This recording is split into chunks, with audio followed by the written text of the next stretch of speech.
Hello friends, स्वागत है आपका आपके चैनल आनंद सिविल प्रिपरेशन में। आज हम लोग का बिहार स्पेशल का तीसरा क्लास है। इससे पहले दो क्लास हो चुका है। अगर आप लोगों ने वो दोनों वीडियो नहीं देखा है तो आप लोग ज़रूर जाके देख लीजिएगा। इसके बाद तो आज का जो टॉपिक है ये आपका आर्ट एंड कल्चर से है, जो कि बीपीएससी के एग्ज़ाम के पॉइंट ऑफ व्यू से बहुत इंपॉर्टेंट है और अन्य सभी एग्जामों के लिए। तो चलिए प्रारंभ करते हैं। आज का पहला प्रश्न है कि मधुबनी पेंटिंग को अंतर्राष्ट्रीय स्तर पर जो पहचान दिलाने का श्रेय जाता है, ये आपका भास्कर कुलकर्णी को जाता है। वहीं आपका अगला प्रश्न है कि पद्मश्री से सम्मानित जगदम्बा देवी का संबंध किस कला से है, तो ये आपका मधुबनी पेंटिंग से है। और महासुंदरी देवी से भी इसका संबंध जुड़ा हुआ है। अगला प्रश्न है कि कोहबर और अरिपन किस चित्रकला का प्रमुख प्रकार है, ये आपका मधुबनी चित्रकला का ही प्रकार है। अगला प्रश्न है आपका कि पटना कलम शैली का विकास किन दो शैलियों के मिश्रण से हुआ है, ये आपका मुगल शैली और ब्रिटिश यूरोपीय शैली से हुआ है पटना कलम की विकास।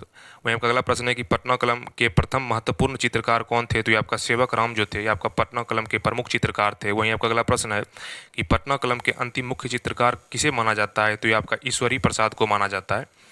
अगला प्रश्न है कि पुरुषों द्वारा प्रधानता से बनाई जाने वाली चित्रकला कौन सी है, तो ये आपका पटना कलम जो है, इसे पुरुषों की शैली भी कहा जाता है, पटना कलम शैली को। अगला प्रश्न है कि मंजूषा चित्रकला का मुख्य रूप से किस क्षेत्र से प्रचलित है, तो ये आपका अंग क्षेत्र भागलपुर के क्षेत्र से सबसे ज़्यादा प्रचलित आपका मंजूषा चित्रकला है। और आपका बिहुला बिसहरी की लोक कथा ये आपका का चित्रण कहाँ हुआ है, तो ये आपका मंजूषा चित्रकला में हुआ है, जिसका कि संबंध अंग क्षेत्र से है। अगला प्रश्न है कि मंजूषा चित्रकला का मुख्य रूप से किन रंगों का प्रयोग किया गया है, तो इसमें जो है मंजूषा कला में गुलाबी, पीला और हरा रंग का प्रयोग किया गया है। थंका चित्रकला बिहार के किस क्षेत्र में बौद्ध धर्म से प्रेरित है, तो ये आपका भारत तिब्बत सीमा और गया से आपका संबंधित है। अगला प्रश्न है कि टिकुली जो कला है का मुख्य केंद्र कहाँ है, तो आपका पटना में सबसे ज़्यादा टिकुली कला का मुख्य केंद्र है। अगला आपका लोक नृत्य और लोक नाट्य से है। इसमें आपका पहला प्रश्न है कि भिखारी ठाकुर को किस प्रसिद्धि नाट्य के लिए जाना जाता है, तो आपका विदेशिया के लिए भिखारी ठाकुर को जाना जाता है।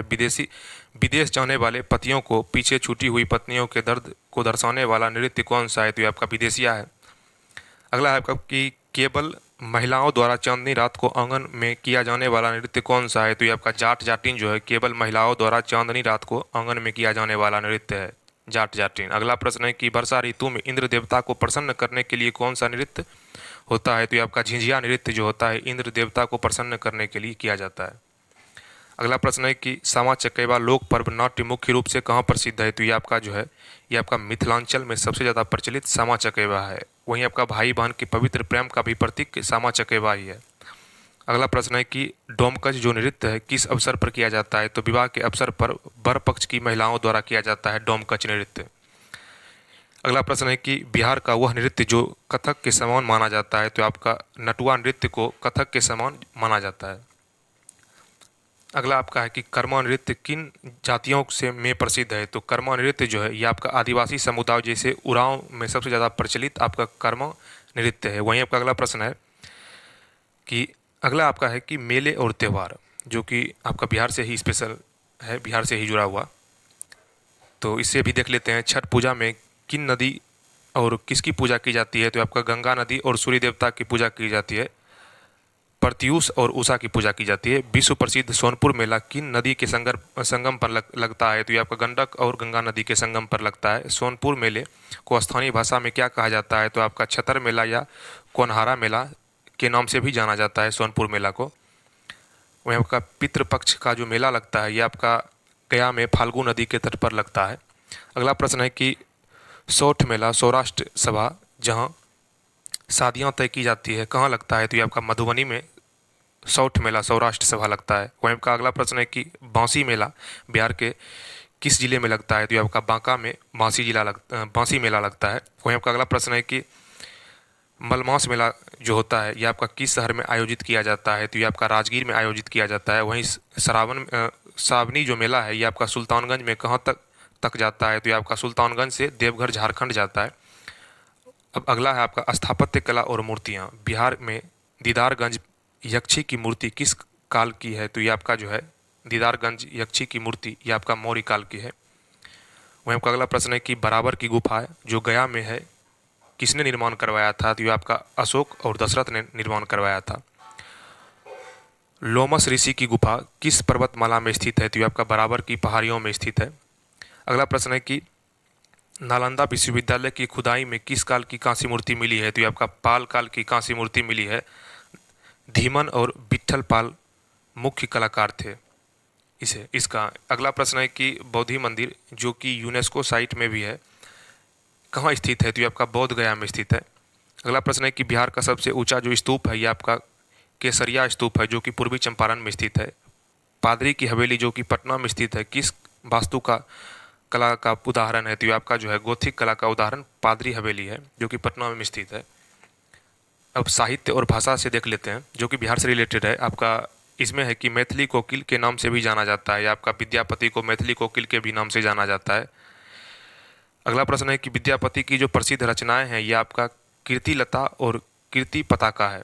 अगला प्रश्न है कि मैला आंचल के लेखक जो कि पूर्णिया की पृष्ठभूमि पर है ये आपका फणीश्वर नाथ रेणु की मैला आंचल लेखक है। अगला प्रश्न है कि बिहार की वह भाषा जो संविधान की 8वीं अनुसूची में शामिल है ये आपका जो है मैथिली है जो कि बिहार की भाषा है जो कि 8वीं अनुसूची में शामिल है। उर्वशी के लिए ज्ञानपीठ पुरस्कार जीतने वाला बिहारी लेखक जो है ये आपका रामधारी सिंह दिनकर है। अगला प्रश्न है आपका कि राष्ट्र कवि दिनकर की जन्म स्थान कहाँ है? तो ये आपका सिमरिया बेगूसराय में है। अब हम लोग बिहार स्पेशल से कुछ विविध प्रश्न देख लेते हैं, जैसे कि आपका है कि बिहार में सूफी संतों में सबसे प्रसिद्ध मखदूम शरीफुद्दीन याहिया मनेरी का दरगाह जो है ये आपका मनेर शरीफ पटना में स्थित है।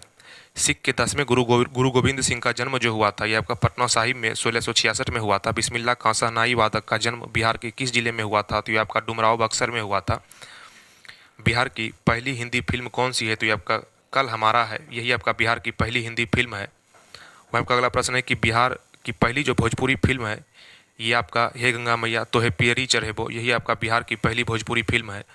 और वहीं आपका अगला प्रश्न है कि लौंडा जो नाच है ये आपका अंतर्राष्ट्रीय ख्याति दिलाने का प्रयास किसने किया था? तो ये आपका रामचंद्र मांझी ने किया था। मिथिला क्षेत्र का मुख्य भोजन दही चूड़ा के साथ क्या प्रसिद्ध है? तो ये आपका चीनी गुड़ और तिलकुट प्रसिद्ध है।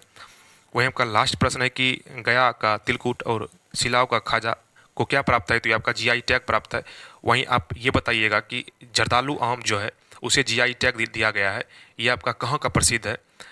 तो ये था आपका लास्ट प्रश्न। मिलते हैं एक नए टॉपिक के साथ, तब तक के लिए धन्यवाद।